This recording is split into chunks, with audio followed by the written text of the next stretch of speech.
Good evening, wonderful citizens of Zimbabwe, wherever you are.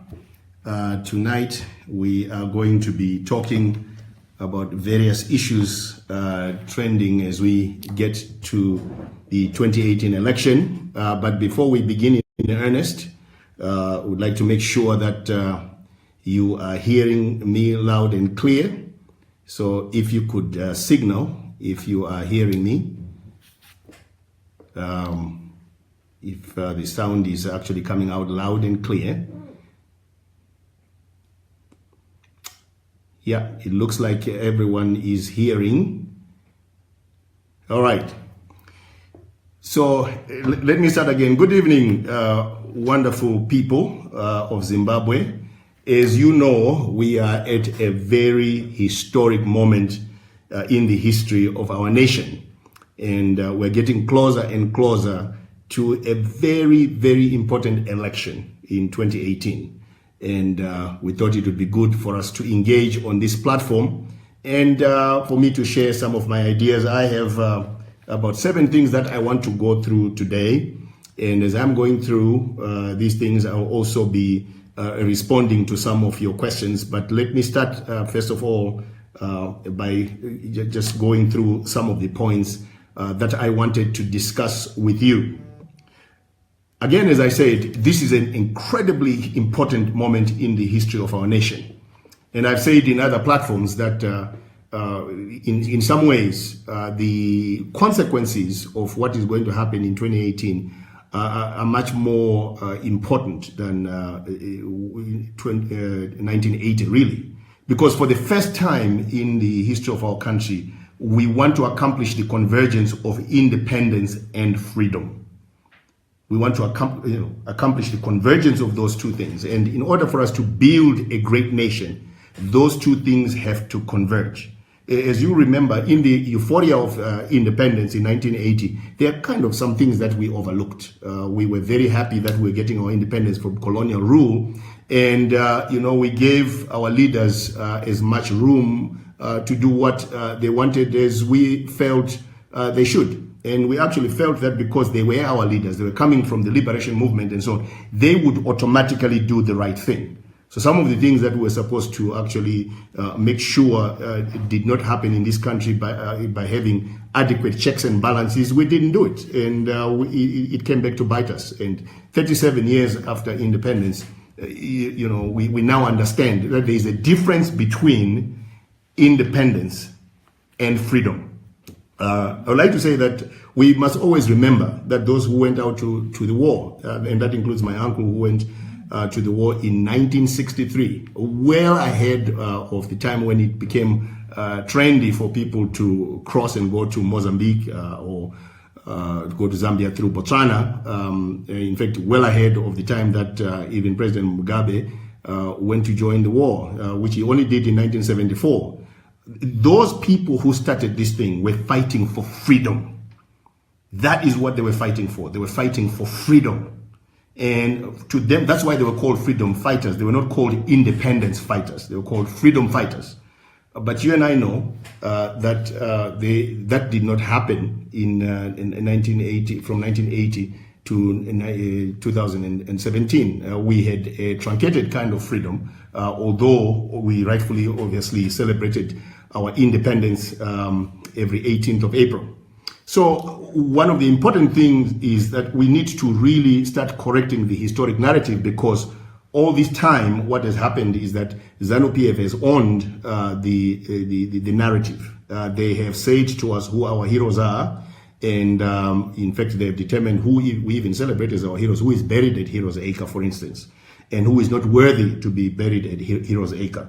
And it became a narrower and narrower description of a hero, and that hero had to be a ZANU-PF person who is committed to the policies of Robert Mugabe, instead of actually that hero being a freedom fighter, a true freedom fighter in every sense of the word. So we're going to have to do quite a bit of work to correct the historic narrative.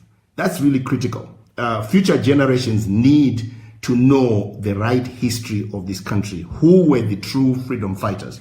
And as time has passed, we can now see that some of the people who we call freedom fighters actually were fighting for their own personal wealth. They were fighting for their right to rule eternally. They were not fighting to build the nation. And I'm reminded even of some of the people who have dismissed in history, sometimes as traitors. And that was one of the favorite words that was used even during the liberation struggle, to demean someone, to sideline someone, to make sure that you could go above that person. You simply found a way to label them a traitor. And that happened over to so many people. There are a lot of people that we have forgotten. I was having a chat today with some people, reminding them of people like Enoch Tumbujena. I don't think that there are many Zimbabweans, and certainly not the young ones, who even remember that there were men like that, who were the ones who were defending as lawyers the freedom fighters who were being harassed by the colonial government. And in fact, in the case of Enoch Tumbujena himself, at independence, then became the first black Chief Justice of Zimbabwe. And after serving in that capacity very, very well, acquitting himself well, and really being recognized as an international jurist who had a fair reputation and a solid understanding of the law, once he left government, because of the things that he understood, the things that he knew, the things that he saw from his vantage point, then started saying to the Zimbabwean people, we are going in the wrong direction here, and we really need to do something about it. And as a result, was maligned. And in fact, today, if you ask most Zimbabweans who Enoch Tumbujena is, they won't even know or even know where he is buried. It is very, very important for us to correct the historic narrative, and in the process, begin to rediscover our heroes. We must rediscover our true heroes.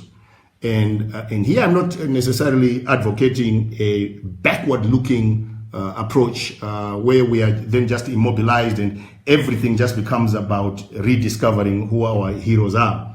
But it's very, very important to revisit what these people were saying, because those are the things that were supposed to be foundational for our state.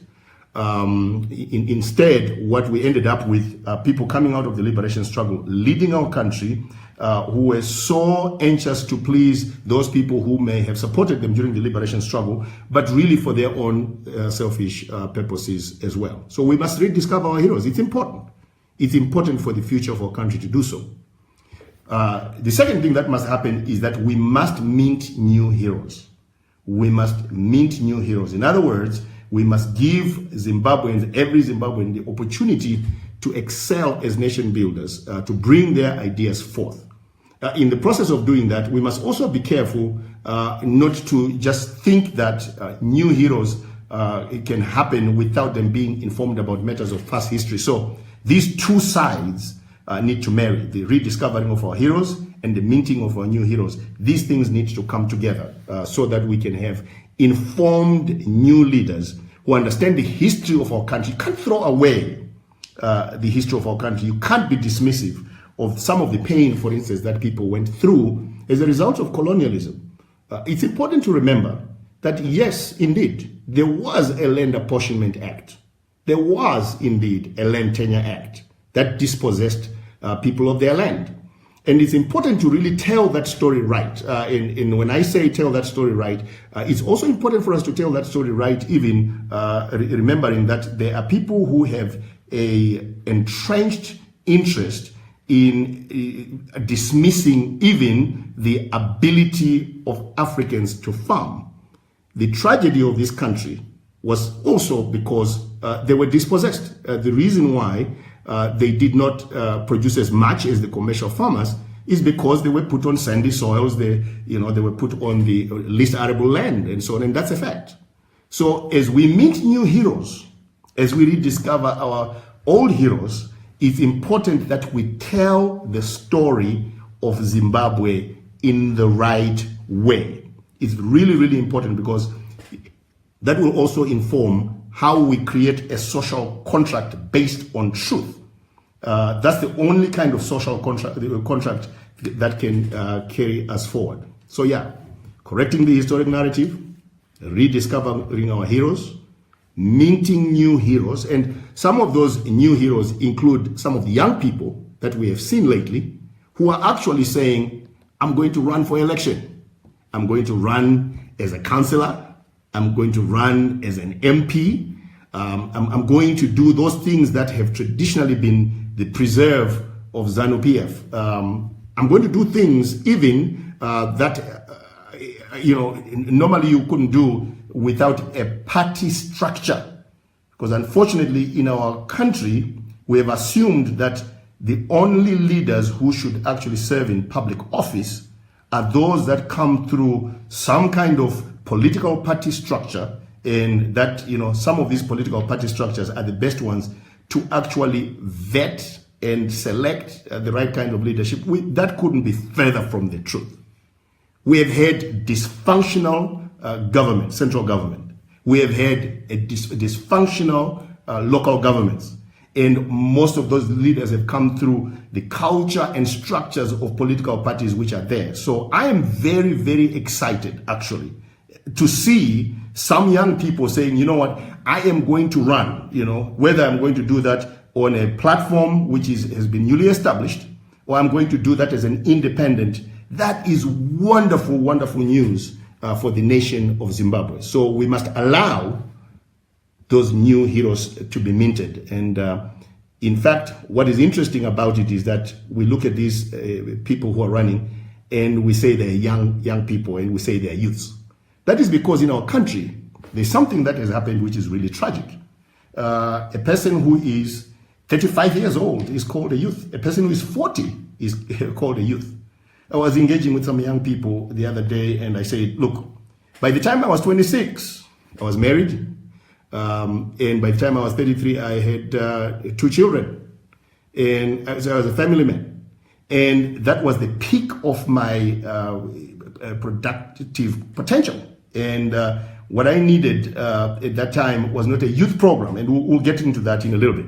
What I needed was a job. What I needed was the full freedom to be able to start a company, to be able to create enterprises, and so on. That's what even the young people of Zimbabwe need today. But, I'm going ahead of myself. We will talk about that in a minute. Let me go back to this whole idea of independence and freedom, because I think this is absolutely, absolutely critical for us to really understand. So yeah, we started fighting against colonial rule, and people left the country because of the hardships that people were experiencing. The hardships were because of lack of freedom. You can take that statement, lack of freedom, and subsume everything. So lack of independence is just a part of it, because we know that you can have independence and you can have your own people in a non-colonial setting actually oppressing their own kind. And it's really, really important for us to understand that, to really be able to differentiate the two in our politics. So you can have a situation where you no longer have colonial rule, but you have your own people running government, and those people actually denying their own full freedom.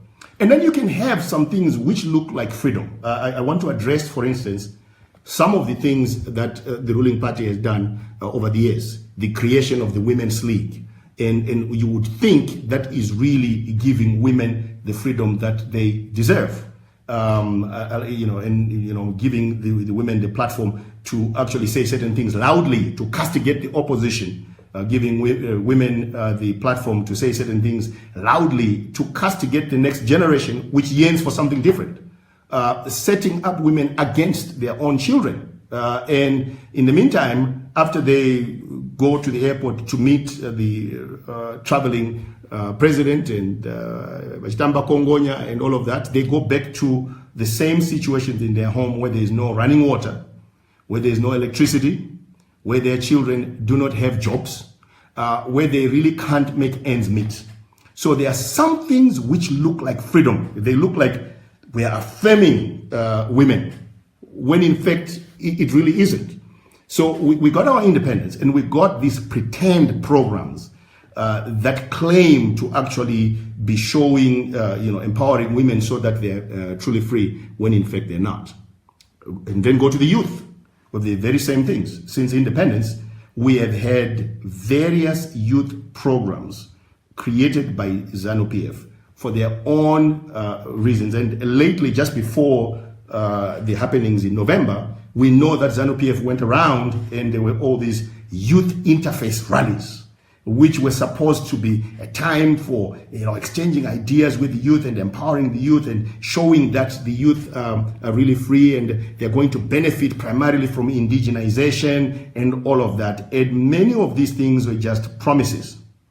And many of the young people were sold this bad bill of goods, and they were convinced that as a result they were free. And yet, if you looked objectively at the situation of the youth in this country, in fact, when we say 90% unemployment, when we say Zimbabwe's informal sector is the 6th largest in Africa, the people who are really impacted are the youths. When we say, some of these young people who have gone through our colleges and universities have not had jobs in the past 10 years, the people who are primarily affected are the youths. And none of the things that have been created by ZANU-PF, which they claim to actually give youth freedom to excel, none of those things have done so. So independence is not the same as freedom. And in 2018, when we vote in 2018, what we are voting for is a government that will actually make sure that we have both independence and freedom. Let's look at the diaspora, for instance. Right now, and this is another point that I'm going to get to a little later and really talk about it.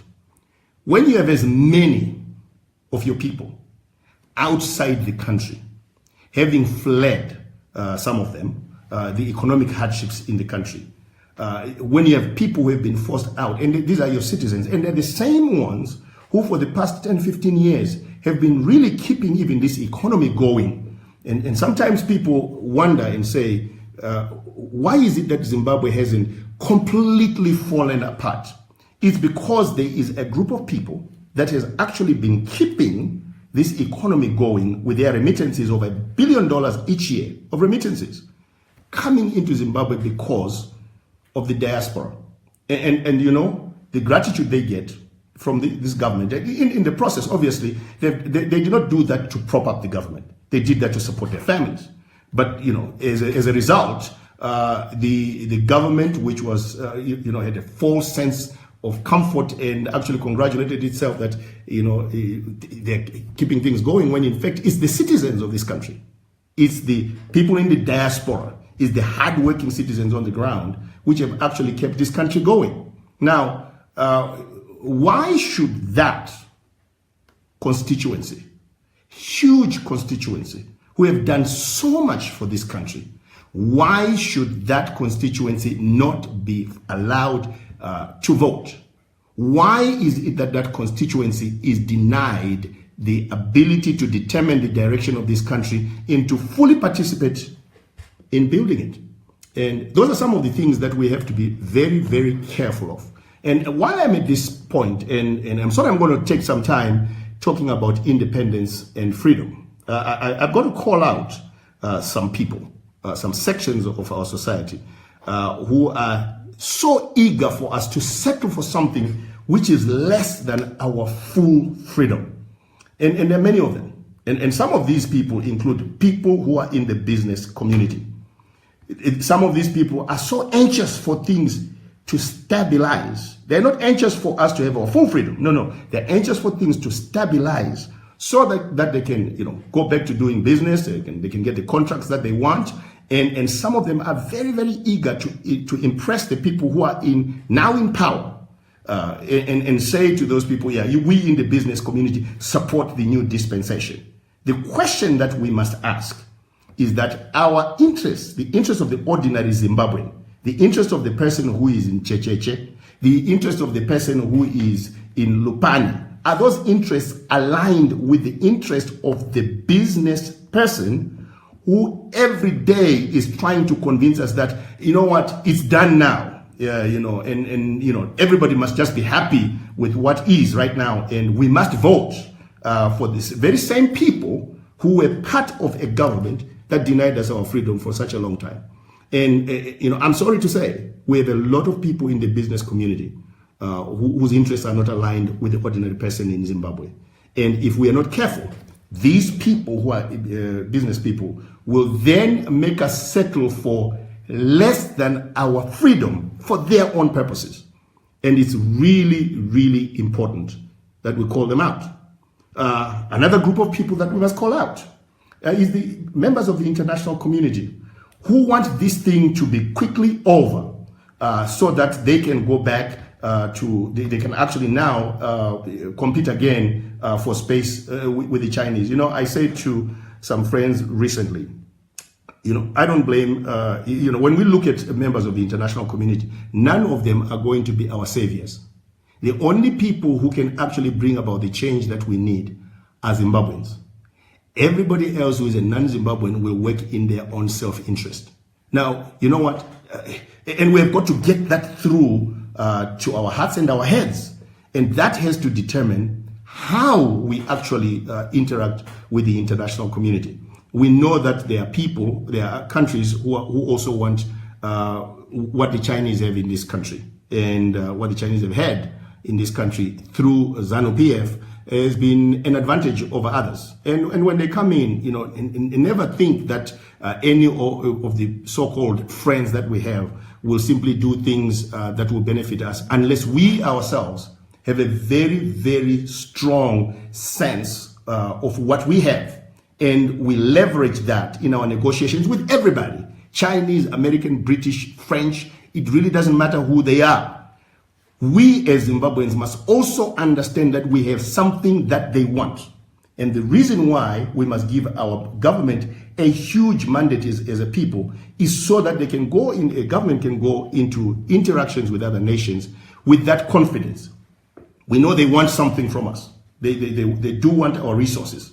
And it's our responsibility as Zimbabweans to make sure that any deals that we sign benefit us as a people. I get very concerned actually when this government, which is really an interim kind of government, which is serving out the balance of Robert Mugabe's term, I get very concerned when they announce these big deals.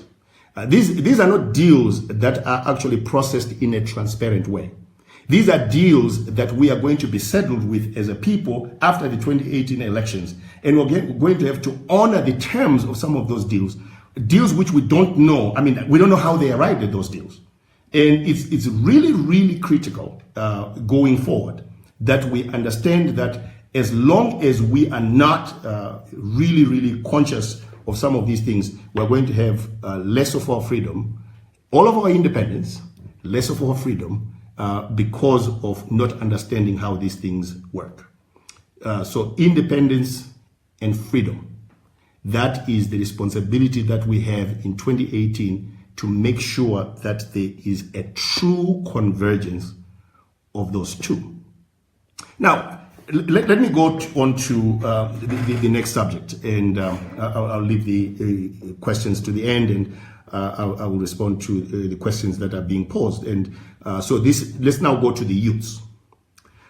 Someone recently asked me, I was on a flight with a young man, and he said, you know what, I love what you say, but I'm a young man, and I really need to hear from you what you have for me as a young person. And I knew exactly where this question was going, and what I was expected to say in response. Because when it comes to election time, what you're going to find is that politicians are going to give you a list of the things that they promise. And a lot of people are going to make decisions on who they vote for, depending on the length of the list that they are given that relates to their particular demographic group. So I'm sure the expectation was for me to say, I'm going to have this youth program, number one, and then that youth program, and then that youth program, and then that youth program. So I decided that I was going to have a real conversation with this young man, and I said, listen, there is no economy that has ever been built, no great economy that has ever been built with some of these youth programs. There's no great economy that has ever been built that way. Actually, Every demographic in Zimbabwe needs an economy that works for everyone. That's what's needed in this country. Because a lot of populist governments, what they do, they will try to attract the youth vote by saying, okay, these are the youth programs that I'm going to create. And you and I know that every program that is actually focused on just one section of the economy, of the demographics of a country, rather most of these programs, there's money taken from there to support this. And a lot of times you can have that youth program, but the economy itself is not working. And as long as that happens, that youth program will be short-lived. So we need an economy that works for everyone. Let's go back and see during the time when there were a lot of opportunities for young people, when there were apprenticeships, when you came out of high school, and you could go to Zisco and you can become a fitter and turner or whatever. And there were apprenticeship opportunities for young people. That whole demographic group that we're talking about benefited from these apprenticeships. Why were there apprenticeships? Apprenticeships were not a youth program. Apprenticeships were a product of a working economy. When you have a working economy, you have opportunities for everyone. You have jobs for everyone. You have training programs for everyone because you have a working economy. And when you look at the economy of Zimbabwe, if we actually want our youth to be absorbed into these things, it will have to be a healthy economy across the board. We had apprenticeships in Bulawayo. We had apprenticeships at the Hwange Colliery. We had apprenticeships at Zesa in Mnyati. We had apprenticeships in Shurugwi. We had apprenticeships in Mutare. We had apprenticeships everywhere because we had an economy that was functioning well across the board. So when we talk, for instance, about the importance of resuscitating provincial economies, that's what we're talking about. You know, that's the youth program that you need. You need an economy in Mashingo that is fully functioning. You need an economy in Matabeleland North and Matabeleland South that is fully functioning. You need an economy. Then those opportunities for young people are created. So this whole idea that, the youth are going to be taken in and they're going to vote for someone simply because they produce a list is tragic. And I can assure you, if the list is what people use for governance, your problems are not going to be solved. And it doesn't matter if the nature of those promises. People can come up with new terms like we're going to create technology hubs. I happen to know that there have been technology hubs that have started in this country, and most of those technology hubs were supported by NGOs and so on, and some of them have closed now. Because even a technology hub needs a working economy. You need a fully functioning economy for a lot of the things that people promise. And unless we get the fundamentals right, unless we actually make sure that we have the right leadership from top to bottom, unless we make sure that we have a real commitment to the rule of law, unless we make sure that we have truly competent leaders at every level. And these are not leaders who are just simply selected through the political parties, which, as we can see, at the end of it, produce a faulty product. But if we can actually open up the participation in the public space and in the private space to competent Zimbabweans, then we're not going to have a working economy. We have to have leaders who know what they're doing at every level, including at the level of council. So this is a message that I really needed to say very strongly to young people. Don't be fooled. Don't be fooled by lists.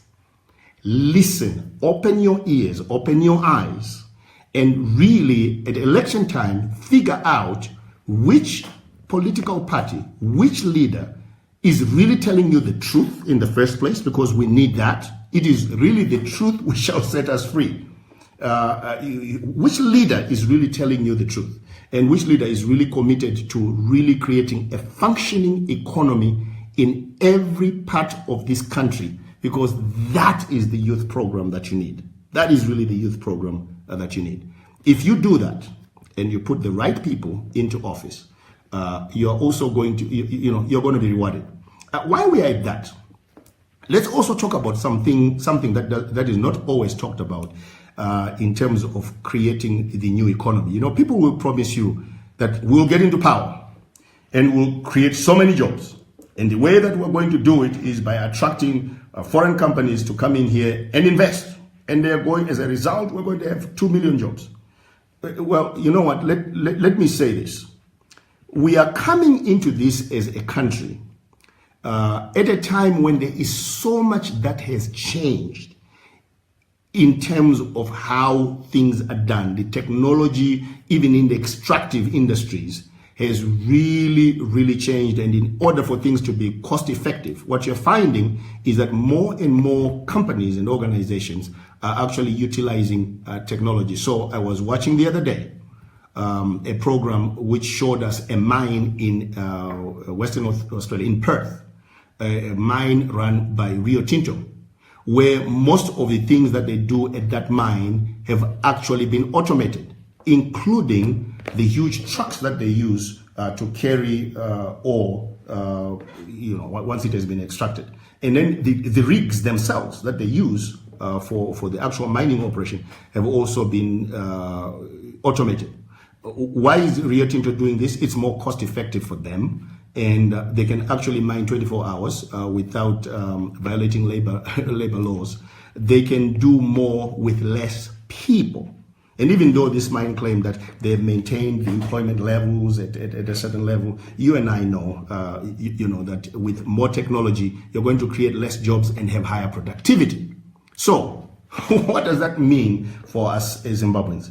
We really must think, we must say to ourselves, how are we going to really fulfill the promises that we make to the Zimbabwean people? Because just opening ourselves up for people to come in, for companies to come in, is not necessarily going to create the magnitude of jobs that we think it will. That's a reality of the new economy. That's a reality of how things are done now. So if that's the case, how are we going to solve our 90% unemployment? So in many ways, what that means is that we need very serious leadership. And we need a very, very serious conversation with ourselves so that we can figure this out. How are we going, for instance, to make sure that all the 90% of Zimbabweans who are unemployed have a job?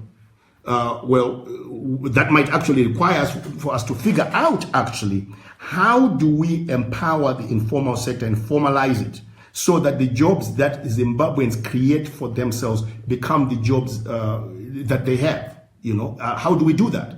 And how do we make sure that there is a serious partnership between an indigenous economy, which is informal right now, and foreign capital?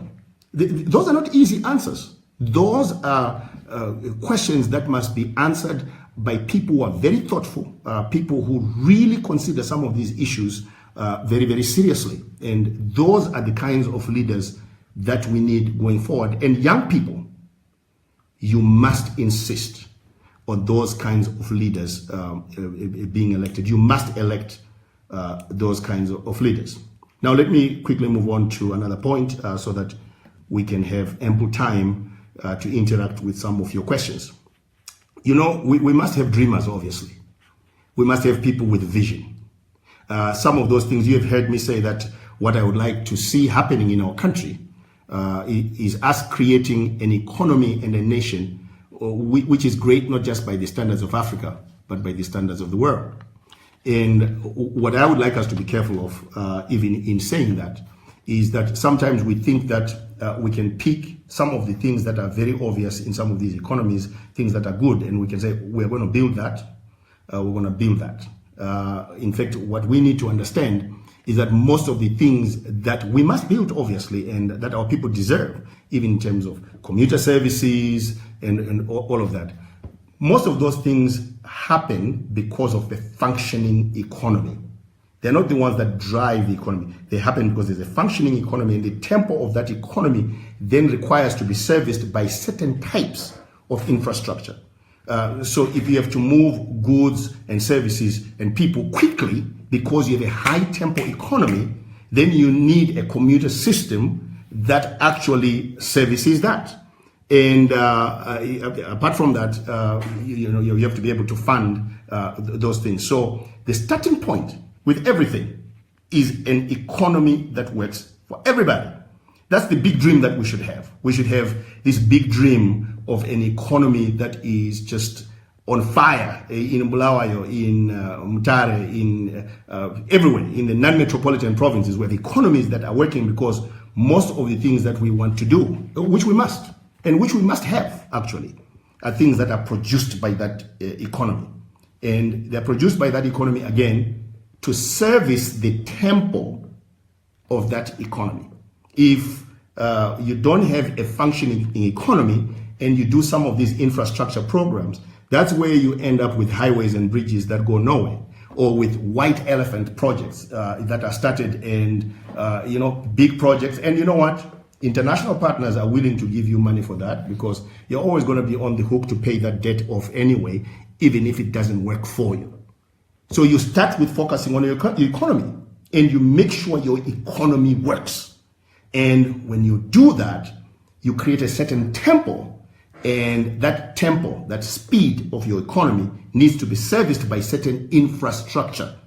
And that infrastructure then, becomes the modern infrastructure that we see in so many places. So I wouldn't like for people to be dismissive of the dreams that others have, to have certain infrastructure and so on. But in my opinion, I truly believe that the starting point is making sure that you have an economy that works for everyone. And when you have an economy that works for everyone, then there is a certain demand for certain infrastructure. And you respond to that demand so that you can keep the economy running. One more thing that I will mention before I start looking at your questions and responding to them. And this is something that I feel very, very passionate about. I've made a slight mention of it before, but I truly believe it's something that we should talk about. Diaspora vote.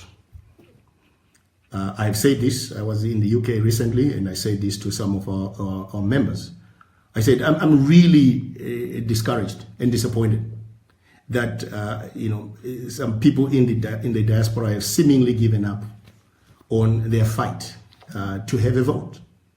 And that is something that they have to fight for. We all have to fight for it, but they have to fight for it even more. It's your right as Zimbabweans. And 2018 is way, way too critical. And there are two things that I believe that the diaspora needs to do. The diaspora needs to fight for their vote and make sure that they get that right to vote. And the diaspora also needs to make sure, because you have been exposed, you have lived in countries where things work. The reason why you're in those countries is because things work. There's opportunities for you. There's job opportunities for you. There's opportunities sometimes for your children. But, contrary to what many may believe, I know that there are many people in the diaspora who yearn to be back home. And even though they may look like they're happy, it is really tough being in a country which is other than your own and where the values are not your own. And being far away from relatives. And we know what has happened to the fabric of the family here in Zimbabwe. It is time, I truly believe, that the diaspora makes this fight such an important fight. And some people may say it's too late. It's never too late for you to fight for your right. Some people may say it's too difficult. It must never be too difficult for you to fight for a fundamental right. It must never be. It must be something that you press for this election, something that you press for future elections. It must be something, it's a fight that you must win. And I think that is really, really critical.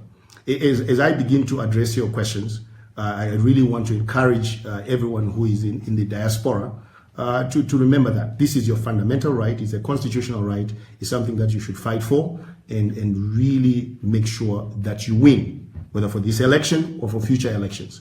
It is your right.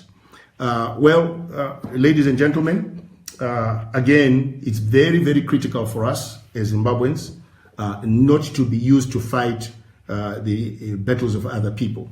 What is our fight as a Zimbabwean? It's the fight for us to have our full freedom so that we can build a great, great nation. In the next few weeks, I'm going to be talking about something that is also very, very close to my heart and something that I truly, truly believe should focus our fight. And that is the fight against poverty in our country. And it's something that if we all focus our attention and our efforts on that fight, you know what, we'll create a country which works for everybody. And so I really welcome you to this fight. So I'm going to begin to address some of your questions, and we're not obviously going to be able to address every question. I want to begin with a comment which somebody actually posted. Yes, the best but not known, implying that we are the best but we're not known. I'm glad that you know us though. And sometimes, again, I really would like for us as Zimbabweans to really understand that the election is not done yet. This is why it's called a campaign. We campaign, we make our ideas known, and we continue doing that. We don't start handicapping the election before it is done. That is really very unfair on our people. And you have a responsibility, my brother who made that statement, to make us known, to make these ideas known. And by the way, we don't take anything for granted, and this is something that I really want to emphasize today. We do not take anything for granted. We must fight for every single vote everywhere. We must go to every place and actually, fight for every vote. Someone said, talking is not action. Ed has just started rolling the ball. Yeah, talking is not action. That's why we're not just talking. We actually just got back from a wonderful, wonderful meeting in Mutare this morning. Unfortunately, social media doesn't always have an eye on the things that we are doing on the ground. But I can assure you that we're going everywhere, and we're very, very encouraged by the responses that we're getting from Zimbabweans. And I would also like to say, by the way, even talking on social media when it comes to citizens who respond to some of the things that we say is also not action. It's important for you to support whoever you want to support and make sure that they actually have a chance to win, particularly if they have the best ideas. And if it's not us, that's what democracy is all about. Support the people that you feel have the great ideas. And unfortunately, there's a lot of us who are on social media, and we feel that our responsibility is just to say, talking is not action. I would challenge you and ask, what have you done for the political party that you support? What have you done for the candidate that you feel has the best ideas? Have you given towards their campaign? Have you gone out there and told your relatives about that candidate? Have you actually engaged with the people that you support to give them advice? Have you? And if you haven't done so, you're just talking as well. So it's very, very important for us all as Zimbabweans to fully participate, not just on social media, in the political process. Someone asked and said, how can 15 billion disappear just like that and there is no follow-up? This thing gives me sleepless nights. Well, 15 billion will disappear again if we do not have the right leaders who are committed to accountability, if we do not have the right checks and balances. 15 billion and even more is going to continue to disappear. Now, this has been the story of many African countries since the beginning of the decolonization process about 50 years ago.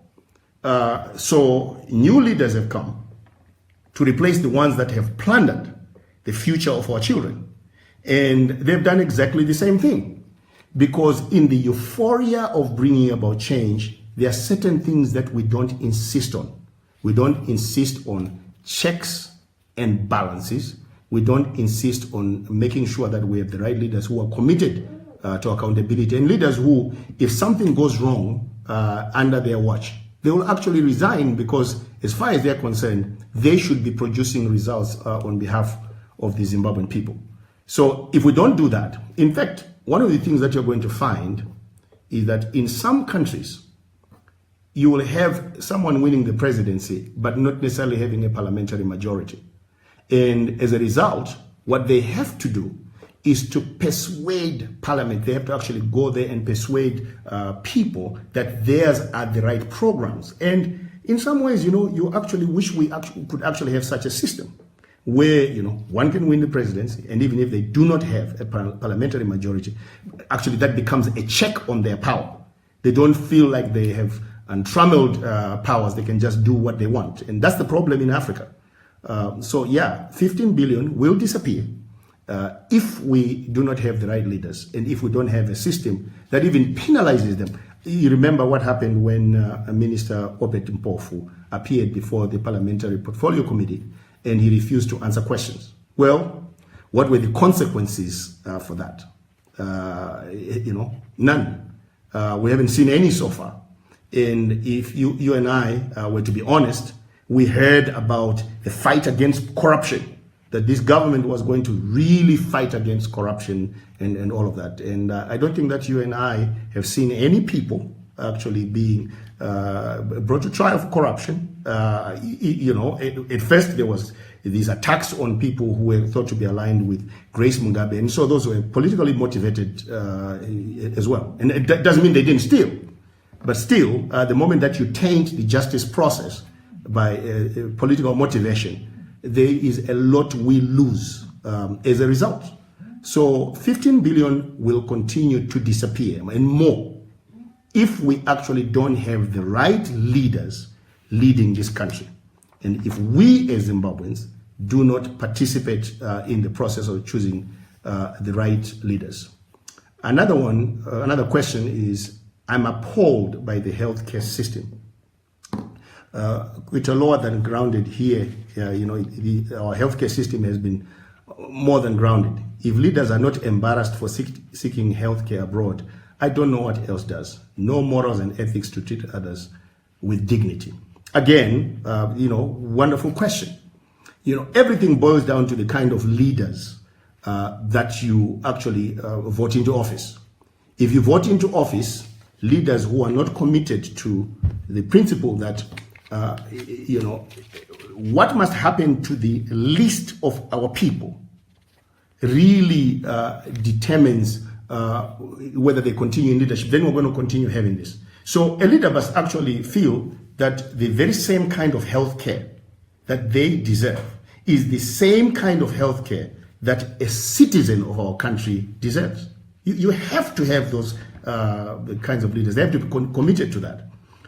The other thing that you have to be committed to is also making sure that you have leaders who know what to do. Because, sometimes I also feel that we have leaders who are, put in certain positions who have had no exposure, who have had no experience, building even any institution. And it's high time in this country we tapped into the experience of Zimbabweans who work in the National Health Service in the UK, in the National Health Services in other first world countries, and make sure that the conditions of service are attractive for them, to come home and be part of the solution. I was on a flight the other day with a lady who had actually been a matron of a fully functioning modern hospital system. And she comes back home and nobody taps her knowledge. She doesn't have the opportunity to actually do anything to serve her people with her knowledge. And that's one of the things that has really been terrible for our country. So until we have the right leaders, until we have leaders, yes, like you point out, who are actually embarrassed that they have to fly out to get medical treatment whilst other people suffer and die, this is going to continue to happen. Someone asked and said, but how do we get there, Dr. Manyika? I'm not sure what they were referring to, but I guess how do we get to a fully functioning economy? It all starts with leadership. let me go back to what I said earlier. The types of people that end up running our key institutions in this country, whether it's the healthcare system, whether it's the educational system, whether it's the transportation services, whether it's the energy services and so on. What you and I need to understand is that all these people come in through the political pipeline. The people who are appointed even by the politicians are people who are card-carrying members of ZANU-PF and so on. That has nothing necessarily to do with competency. So you can't build a fully functioning and healthy economy when you allow only people that come through a political pipeline that, frankly, you and I know is heavily damaged to be the ones who assume office in this country. You have heard me say that actually, if you elect a president in 2018, they must be given the right to even bring some people into the executive who are not necessarily members of parliament. It's something that is really critical. We have to be able to bring in people who, on the basis of their knowledge, into the executive to make some of the critical decisions for our country. Then we have to have parliamentarians, obviously, who have been elected by people to help hold those people accountable. If we don't have that in our country, it is going to be very difficult for us to get there. Someone asked and said, would you not have been better off fighting from within or trying to change from within? Very good ideas, but doesn't running on your own newly formed party dilute the votes? So here is my answer to that. This is a campaign, and the Zimbabwean people need to be given the best ideas and let the Zimbabwean people actually determine the outcome of this election in a democratic way, in the event that there are those who share the same values and those who actually have the same values and same ideas, and they find each other. Yeah, I mean, there's nothing wrong with actually coming together. But we don't join for the sake of joining. We join because we share the same values and ideas, and we believe that joining together actually gives us the best chance to accomplish an unprecedented mobilization of Zimbabweans everywhere to participate in building their country and determining their direction. So there's nothing that has been precluded. We are here. We are actually in the process, and we will let that process play out. But the most important people is not shortchanging the Zimbabwean people. We want to be able, at this point, to give our ideas out to Zimbabweans and make sure that they have the best ideas to consider as we go towards the election. So, yeah, I want to thank you for all the questions. And there's still a few more. Let's see. Say you don't win as an opposition, what role will you play? Because there is no democracy without an opposition in our governance. So here is the most important thing for us as a country. We want to get to a stage in the politics of our country where everyone feels they can actually bring their ideas forward and that those ideas are considered. And, you know, you can play that role, whether you're in government or as an opposition party. It's important for you to be heard. And the Zimbabwean people need to be able to hear even the opposition in parliament presenting their best ideas so that they can put pressure on the executive to consider those ideas. One of the biggest problems with majority rule, the way at least it has actually been, practiced in African countries, is that if you go into an election and you win with a majority, then it means that only your ideas should be implemented. And there's something faulty about that. And a lot of times it means that whatever people who are considered minorities in terms of numbers and population, whatever they say, their ideas are also in a minority. But you realize just how self-defeating that is. The fact that there are people groups who are a minority in numbers does not mean that their ideas don't make sense, you know. And unfortunately, with our kind of political system, what you're going to have when you have a majority rule and parliamentary majority is that people are actually going to be very, very arrogant in parliament and say, you know what, we won the election, so it means our ideas are the best ones. That's not how it works. In building a country, you go into parliament even with your majority and you listen to everyone. What you have won is the right to listen to everyone and translate what people are saying into public policy. What you haven't won is the right to say, I'm not going to listen to everybody. So it's that's something that is very, very dangerous when it comes to majority rule in our country and in a lot of African countries, because people say, you know, we have won, therefore we don't listen to anybody. But you don't build a great country that way. You and I know that you can have a parliamentary majority, but that doesn't necessarily mean that you have the people, the competent people to run the country in that parliamentary majority. So somehow we actually have to love our country more than we love our parliamentary majorities and be able to bring everybody in to determining the direction of our country. Someone asked and said, can you talk about the health system?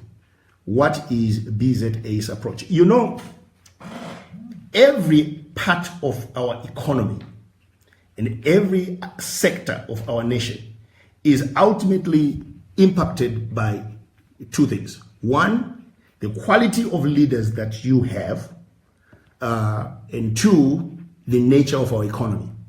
Those things are critical for us to get right. It doesn't matter whether it's the transportation system, whether it's the health system. These two things are very, very critical. You have to have the right leaders and a functioning economy to actually build the kind of health system that you want. And it's impossible. Let me go back to something that I addressed earlier when it comes to infrastructure. And I said, sometimes we say, we want to build this commuter service.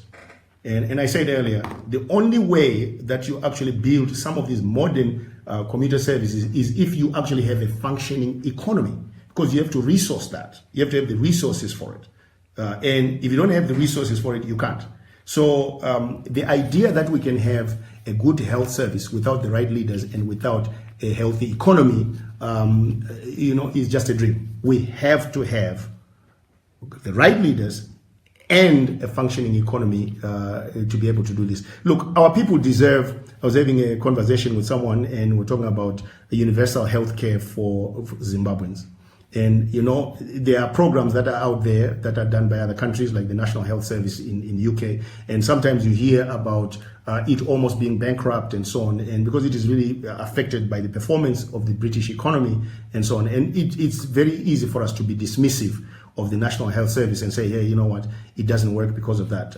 We have to find a way in our country to make sure that everybody has primary health care. And we have to make sure that we're responsible stewards of our economy so that we can fund it. At Independence, we talked about, free education for everybody. And we actually started implementing it. And at some point, we found out that we couldn't afford it. So these two things should work hand in hand. We must have these high goals for every sector of our economy, but make sure that we can actually build an economy that ensures that we can support that. So as far as the health system, if we actually don't have the right leaders and we don't have the right economy, it's always going to be challenging for us to have the right kind of health system. It's going to be challenging for us to make sure that we have basic health care for every Zimbabwean and the specialized healthcare that we need for our economy.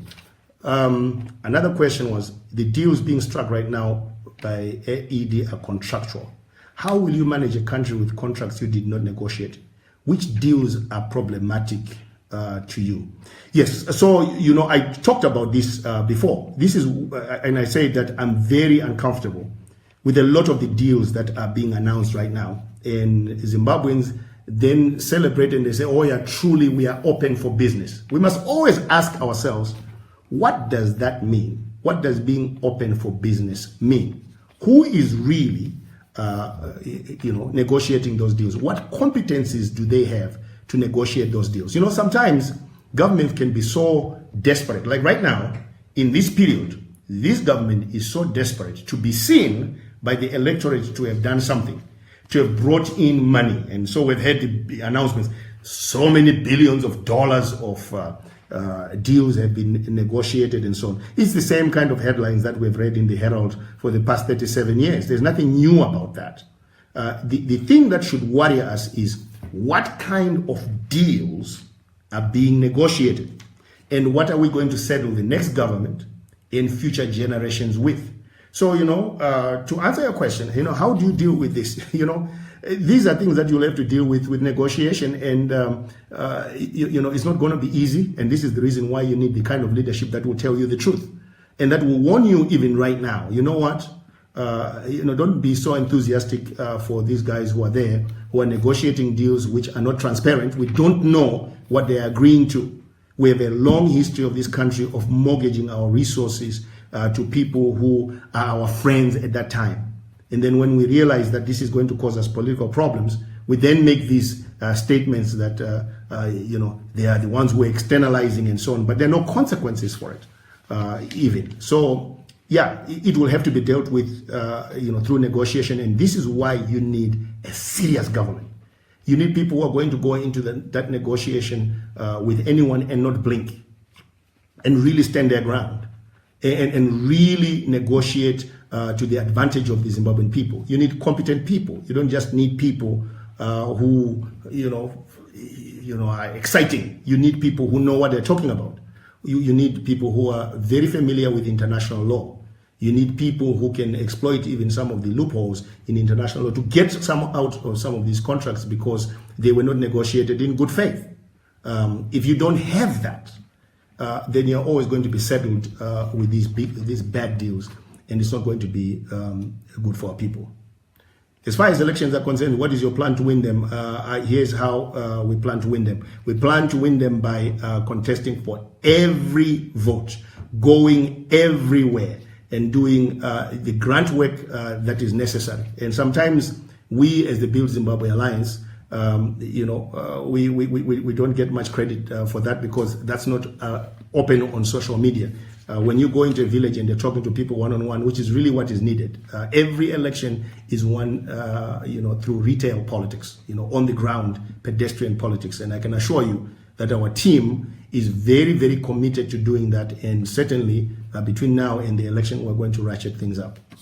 And somebody asked and said, what's your plans to make sure that it will be free and fair election? That is a really important question. Some of you will remember that a few weeks ago, we went to Zimba. We had gotten police clearance to have a rally in Zimba. And after we got our police clearance to have a rally in Zimba, we went there. And lo and behold, the current Minister of Justice, Ziambi, had written to the district council and ordered the district council not to allow any political party other than ZANU-PF to do anything in the province because they had booked every venue and every minute and every hour until August, which you and I know is a lie. And we did that. We produced that information. In fact, it wasn't just us who produced that information. There were independent journalists who wrote about that. And you know what is interesting? There's no outcry from Zimbabweans. There's no, people didn't feel that that was a big issue. And unfortunately, let me tell you something. It is a huge issue because we have 150 rural constituencies and only 60 urban ones. And if this is happening in all the rural constituencies or in most of the rural constituencies, then you, not just us, because sometimes people will come and they'll say to the opposite, you have a problem. No, the Zimbabwean people have a problem. Because if this is happening in most of those constituencies, then what it means is that ZANU-PF has a lock on 150 constituencies, and they do that through this kind of intimidation. There was also a story which was carried in one of the newspapers about intimidation of people in Wedza. And there were people there using the name of General Chiwenga and threatening that they would bring Operation Restore Legacy to the community if the candidate who was supposedly associated with General Chiwenga did not win the ZANU-PF primary. And they were terrorizing people in Wedza doing that. Look, we plan to make sure that this is going to be a free and fair election by going everywhere and exposing these things, but we cannot do it by ourselves. It will have to be Zimbabweans who get angry at some of these things, at some of the attempts by anybody really to deny them the opportunity to cast a free and fair vote. At the end of the day, Zimbabweans need to turn up in their numbers for registration. Zimbabweans need to turn up in an unprecedented way during election time to send a message to the authorities here and to the international community that in the event that it is not free and fair, they're not going to accept that result. I will address one more question before we shut this, and this is something that is going to be a regular program for us, and I'm very, very excited to engage with you and to answer your questions. And the last question that I'm going to address today, in fact, there's two more. Doc, can you speak on how you've already demonstrated your commitment to the full participation of young people in the nation building process? Well, you know, one of the things that we have done, and look, we're not the only ones that have that commitment to young people. There are many others who have that commitment. In fact, what I welcome is the ability to actually place in the ring, as it were, our own ideas and so on. And look, may the best candidates, may the best parties win. That's what elections are all about. So in our own case, as some of you know, over the years, I've worked with young people on both sides of, in the United States and here in Zimbabwe. We've done a lot of leadership training programs here in Zimbabwe. We've created what we called problem solvers clubs in high schools. We started a program called Project Textbooks because we saw some of the problems that high schools were having here with supplying children with textbooks. Sometimes you would go into a classroom and there's one science textbook being shared by 25 to even sometimes 40 students. So we did that, mobilized resources for Project Textbook to come from the United States and were given to schools here. We have rehabilitated derelict schools in Zimbabwe, partnered with organizations like World Shelters to do that, so that we make sure that our children are not, getting educated under trees. And these are not, we're not the only ones who have done this, and certainly the problem is so huge that I can't claim that we made a dent, a significant dent, even on that problem. But that's my commitment. You know, the future is our children, and it's very, very important for us to make sure that our children have the facilities to go to school and facilities for good health and stuff like that. So I want to thank you for your participation in this program, and I encourage you to listen to the things that we're putting out there. I'm saying this again, and I mean it. May the best candidate win. May the best party win. May the people who have a demonstrated commitment to building a great nation win. I'm not afraid of competition. I'm not afraid of all the other people who are going out there and putting out their ideas. That is the way that it should be. And I can assure you, there are some who assume that simply because we are civil, we are not going to fight. We are going to fight to make sure that our ideas are heard. We are going to fight to make sure that the people of Zimbabwe are not shortchanged. We are going to fight to make sure that whatever shenanigans people may be planning to deny the Zimbabwean people their right to vote are defeated. I want to thank you for a wonderful time and a wonderful exchange. And as we always do at the Build Zimbabwe Alliance, we put our hand on our hearts. Then this right hand is the hand of our strength. And we say Zimbabwe, Nyika yedu, Naka yedu, Zimbabwe, ilizwe letu, ilifa letu. Zimbabwe, our country, our heritage, because that's really what it is. And we have a commitment to actually make sure that we leave an inheritance to our children's children. Anyway, thank you and good night.